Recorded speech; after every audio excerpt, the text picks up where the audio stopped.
Assalamualaikum warahmatullahi wabarakatuh. Perkenalkan, nama saya Riznia Nurfadila dengan NIM 2017101166. Kali ini saya akan mempresentasikan tugas saya dengan judul Hadis Ahad pada mata kuliah Ulumul Hadis. Yang pertama yaitu pengertian hadis ahad. Kata ahad sebagai jamak untuk kata wahid yang artinya harfiahnya satu. Dengan demikian, kata ahad berarti satuan dari satu suku dari sesuatu. Menurut istilah, hadis ahad berarti hadis yang diriwayatkan oleh orang seorang atau dua orang atau lebih. Akan tetapi, belum cukup syarat padanya untuk dimasukkan sebagai mutawatir. Dr. M. Ajal Al-Katabi mengemukakan bahwa hadis ahad ialah hadis yang diriwayatkan satu atau dua dari periwayat ataupun lebih, yang tidak memenuhi syarat masyhur ataupun mutawatir, dan tidak diperhitungkan lagi jumlah periwayatnya setelah itu. Yang selanjutnya yaitu kriteria hadis ahad. Kriteria hadis ahad yang pertama yaitu para rawinya tidak sempat pada jumlah rawi hadis mutawatir, dan yang kedua yaitu tidak memenuhi syarat persyaratan mutawatir dan tidak pula mencapai derajat mutawatir. Yang selanjutnya yaitu hukum hadis ahad. Hukum hadis ahad, hadis mutawatir memfaidahkan pengetahuan nazari, artinya pengetahuan yang membutuhkan pembahasan dan penelitian tentang kebenarannya. Menurut Ajaj Al-Katabi, mengamalkan hadis ahad adalah wajib. Hanya saja perbedaannya dengan mutawatir adalah mengingkari hadis ahad dikategorikan kufur.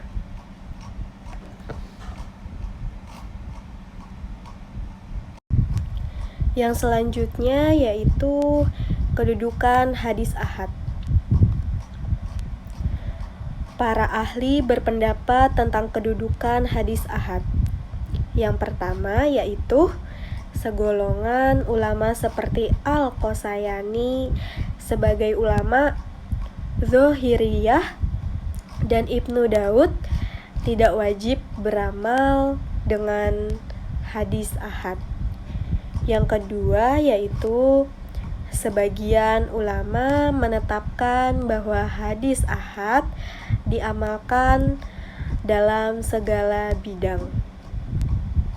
Dan yang ketiga yaitu yang terakhir, Imam Syafi'i berpendapat bahwa hadis ahad tidak dapat menghapus sesuatu hukum dari hukum-hukum Al-Quran yang ada. Yang selanjutnya yaitu contoh hadis ahad. Hadis ini juga diriwayatkan oleh Imam Muslim dan yang lainnya. Hadis ini selain ahad juga gharib dari Abu Hurairah radhiyallahu anhu yang bunyinya Bismillahirrahmanirrahim. An-Nabi sallallahu alaihi wasallam qala illimanu bithu wasituna sufbatan wal haya'u subbatun min iman. Dari sallallahu Shallallahu Alaihi Wasallam. Beliau Shallallahu Alaihi Wasallam bersabda, iman itu ada 60 cabang lebih dan rasa malu merupakan salah satu cabang iman. Hadis ini menjelaskan tentang cabang keimanan, yakni iman itu mempunyai 60 cabang lebih dan diriwayat Imam Muslim. Yang selanjutnya yaitu sanad hadis. Sanad hadis yang telah saya bawakan tadi mempunyai 2 sanad.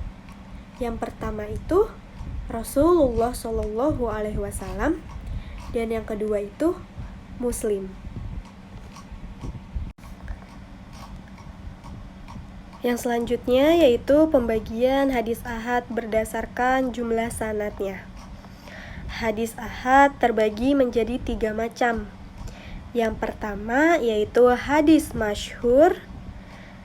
Dengan artian hadis masyhur ialah hadis yang diriwayatkan oleh lebih dari 2 orang atau diriwayatkan dari sahabat oleh sejumlah perawi yang tidak mencapai derajat mutawatir, kecuali derajat mutawatir tersebut hanya pada tobaqot, sesudah sahabat, dan seterusnya. Yang kedua yaitu ada hadis ajiz. Dengan artian hadis ajiz ialah hadis yang diriwayatkan oleh sedikitnya 2 perawi dalam semua tingkatan sanadnya. Dan yang ketiga yaitu yang terakhir ada hadis gharib.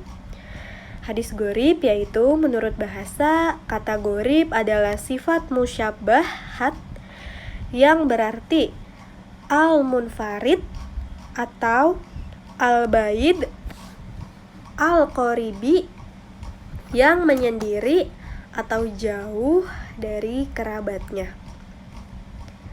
Sedangkan gharib menurut istilah adalah ilmu hadis yang menyendiri seorang perawi dalam periwayatannya.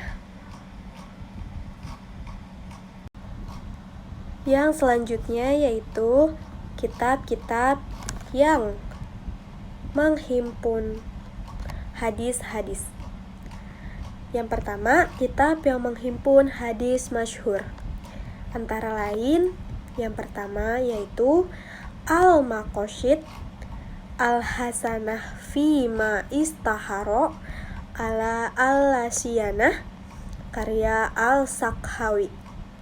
Yang kedua yaitu ada Kasyif Al-Kafa wa Muzil Al-Abas Fima Istiharo min Al-Hadis ala Al-Sinat Al-Nas, karya Al-Ijlawati.